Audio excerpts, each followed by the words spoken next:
এয়ারপোর্টের হামলার পরে আজ সন্ধ্যাবেলা আওয়ামী সন্ত্রাসীরা আবার আমার হোটেল লবিতে এসেছিল হামলা করার উদ্দেশ্যে এবং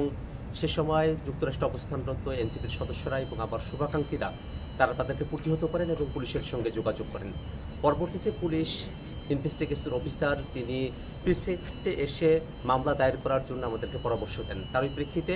আমি এয়ারপোর্টের খুব কাছের যে থানা পুলিশের রয়েছে সেখানে এসেছি এবং যারা সেই দিন আমাদের উপরে হামলা করেছিল এবং হত্যার চেষ্টা করেছিল, রেপ থ্রেট দিয়েছিল, তাদের ব্যাপারে আমরা এখানে মামলা দায়ের করেছি এবং একই সাথে ইউএস পুলিশকে আমরা এই বিষয়টা অবহিত করেছি যে যারা এই ঘটনাগুলো যুক্তরাষ্ট্রে ঘটাচ্ছেন তারা বাংলাদেশে নিষিদ্ধ এমন একটি সংগঠনের সঙ্গে জড়িত, যারা গত বছর বাংলাদেশে গণহত্যা চালিয়েছেন, মানবতা বিরোধী অপরাধ